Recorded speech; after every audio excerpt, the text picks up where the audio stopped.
बच्चों, प्लेटो के साम्यवाद को आगे बढ़ाते हुए हम पढ़ेंगे कि प्लेटो ने जो संपत्ति का साम्यवाद बताया उसमें कई कमियां हैं, उसकी आलोचना हुई है, क्योंकि प्लेटो का यह साम्यवाद एक अर्थ साम्यवाद है। यह सब राज्य के सभी वर्गों पर, सभी नागरिकों पर लागू नहीं होता। यह एक राज्य में दो राज्यों को जन्म देता है। यह एकता के स्थान पर राज्य में विघटन, तनाव को जन्म देता है। प्लेटो का यह संपत्ति का साम्यवाद मानव स्वभाव के विपरीत है, मानव स्वतंत्रता के विपरीत है। यह एक ऐसा अतिवादी, एक ऐसा अनैतिक सिद्धांत है जो आध्यात्मिक रोग के लिए भौतिक उपचार प्रस्तुत करता है, जो अपने आप में अपूर्ण है एवं अव्यवहारिक है। प्लेटो का संपत्ति का साम्यवाद मानव स्वभाव के, मानव व्यवहार के विपरीत है। मानव स्वभाव में शुरू से ही व्यक्तिगत संपत्ति की इच्छा रही है। प्लेटो व्यक्ति के मनोविज्ञान के विपरीत व्यक्ति को उसी व्यक्तिगत संपत्ति से वंचित करना चाहता है और उसके विकास के मार्ग को अवरुद्ध करना चाहता है। यह मानव स्वतंत्रता के मार्ग में भी बाधक है। प्लेटो का संपत्ति का साम्यवाद एक ऐसी योजना है जो व्यक्ति में प्रेरणा को, उसके विकास को अवरुद्ध करती है। हालांकि प्लेटो का संपत्ति का साम्यवाद इस सत्य पर भी आधारित है कि शुरू से ही यह मान्यता रही है कि व्यक्तिगत संपत्ति की पवित्रता सामाजिक उपयोगिता और महत्व पर ही निर्भर करती है। इस संदर्भ में प्लेटो के संपत्ति के साम्यवाद का महत्व सिद्ध होता है। अब हम आगे पढ़ेंगे प्लेटो के साम्यवाद का दूसरा चरण, दूसरी योजना, पत्नियों का साम्यवाद या परिवार का साम्यवाद।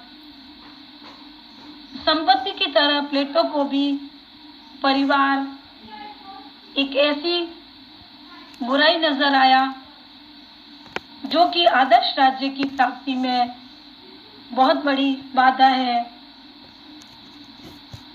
प्लेटो ने परिवार या पत्नियों के साम्यवाद का प्रतिपादन करते हुए यह बताया कि जिस प्रकार संपत्ति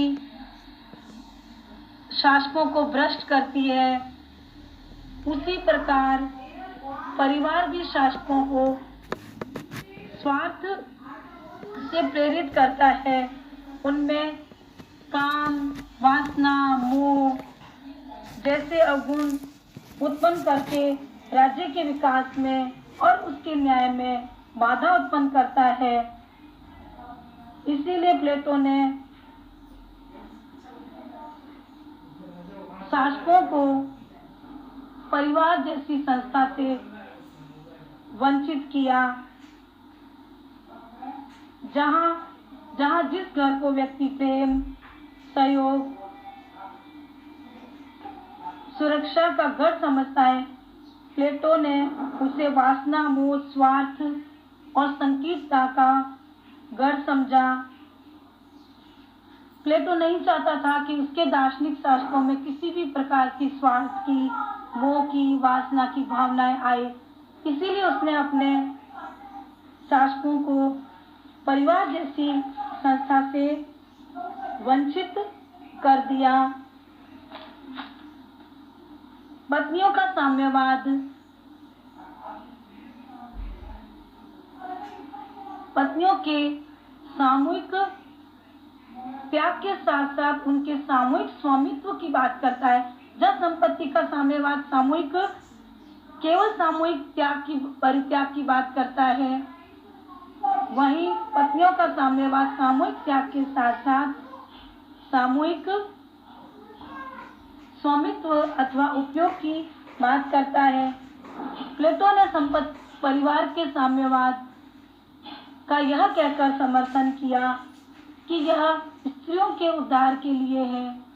स्त्रियां जो कि राज्य का आधा भाग है, प्लेटो चाहता था कि राज्य को उसके आधी जनसंख्या की सेवाएं मिले। इसलिए प्लेटो ने स्त्री और पुरुष को राजकार्यों में समान अधिकार देने का समर्थन किया। इस प्रकार प्लेटो का परिवार का साम्यवाद स्त्रियों के उद्धार की एक योजना के रूप में उसने प्रतिपादित किया। प्लेटो परिवार के साम्यवाद के माध्यम से स्त्रियों का उद्धार करना चाहता था। प्लेटो की मान्यता है कि स्त्री पुरुष की योग्यताएं और क्षमताएं समान होती है। इसलिए वह चाहता था कि जिस प्रकार पुरुषों को राजकार्यों में भाग लेने का अधिकार है, उसी प्रकार स्त्रियों को भी राजकार्यों में भाग लेने का उतना ही अधिकार है।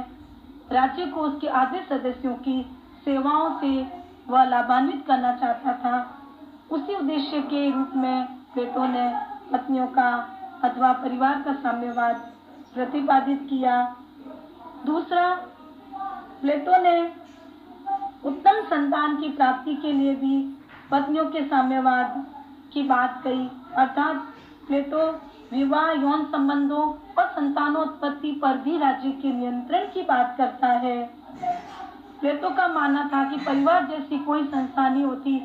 अर्थात प्लेटो ने एक राज्य परिवार की बात की जिसमें सभी बच्चे अपने माता पिता की संतान न होकर उस राज्य की संतान माने जाएंगे और सभी उसका सामूहिक रूप से स्वामित्व या उसका सामूहिक रूप से उपयोग करेंगे।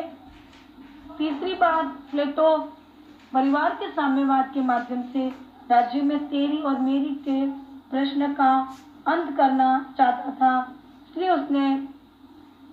इसलिए उसने परिवार जैसी संस्था का विरोध किया और कहा कि संतान के पालन पोषण की व्यवस्था भी राज्य की होनी चाहिए, न कि उनके माता पिता की।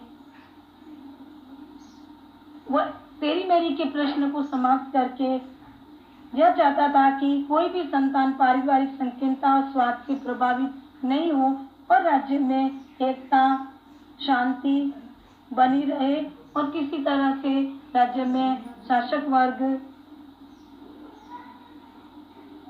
में किसी तरह की फूट या फिर विभाजन की प्रवृत्ति निहित न हो। इस प्रकार प्लेटो ने पत्नियों के साम्यवाद के माध्यम से राज्य में इस तरह की योजना बनाई कि राज्य में एकता बनी रहे, स्त्रियों का उद्धार हो।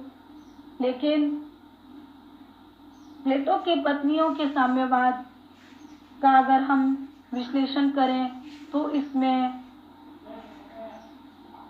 अनेक बुराइयां निहित है, या फिर हम यह कहें कि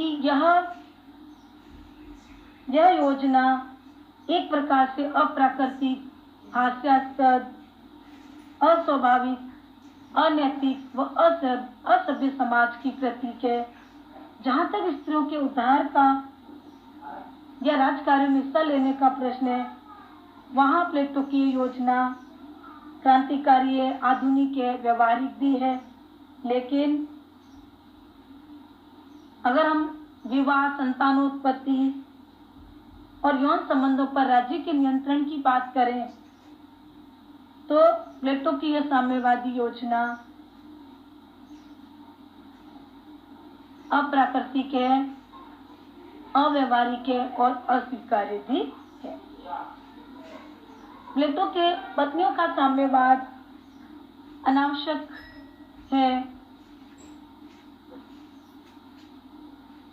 प्लेटो का पत्नियों का साम्यवाद लिंग भेद की भी पूर्ण रूप से व्याख्या नहीं कर पाता। स्त्री पुरुष में जहाँ तक समानता की वह बात करता है, लेकिन स्त्री पुरुष के स्वभाव में एक प्रकार से हम देखें तो स्वभाव में भिन्नता दिखाई देती है। प्लेटो का परिवार का साम्यवाद न्याय सिद्धांत के विपरीत भी दिखाई देता है, क्योंकि प्लेटो कहता है कि न्याय सिद्धांत अपने स्थान के कार्यों को करना, दूसरों के कार्यों में हस्तक्षेप नहीं करना है। फिर प्लेटो कहता है स्त्रियों के उद्धार के लिए स्त्रियों को राजकार्यों में हिस्सा लेना चाहिए, लेकिन न्याय सिद्धांत के साथ यह सिद्धांत मेल नहीं खाता, क्योंकि स्त्रियां अगर अपने घर संचालन और बच्चों का लालन पालन करती है तो उसमें यह सिद्धांत न्याय सिद्धांत के विपरीत सिद्ध होता है। यौन संबंध, विवाह यह कोई सार्वजनिक विषय नहीं है, जैसा कि प्लेटो ने इन विषयों पर राज्य का नियंत्रण स्वीकार किया है। प्लेटो का यह साम्यवाद नैतिक गुणों का हास भी करता है। यह व्यक्ति के मनोविज्ञान के विपरीत है, क्योंकि प्लेटो परिवार जैसी सामाजिक संस्था का विरोध करता है, जबकि व्यक्ति अपने परिवार में रहकर ही अपने सामाजिक और नैतिक गुणों का विकास कर सकता है। प्लेटो का यह सिद्धांत नीरस है, प्रेरणाहीन है, जो शासकों में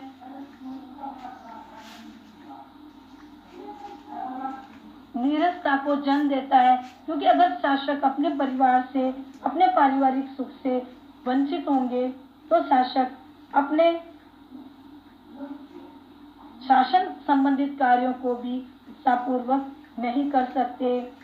प्लेटो का यह सिद्धांत अराजकता को जन्म देता है, समाज में एकता, समाज में विघटन, अराजकता और अनैतिकता को जन्म देता है। इस प्रकार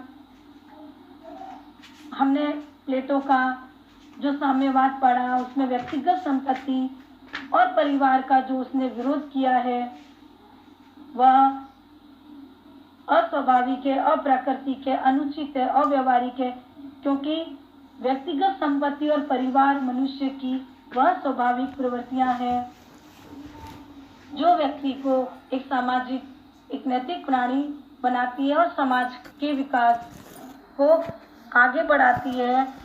यदि सचमुच ये संस्थाएं अनुचित होती या अनिष्टकारी होती तो ये समय के साथ समाप्त हो गई होती, लेकिन ये संस्थाएं व्यक्ति के जीवन में मूलभूत है, आवश्यक है, और इसी बात को प्लेटो ने आगे चलकर अपनी पुस्तक लॉज में भी स्वीकार करता है। धन्यवाद बच्चों।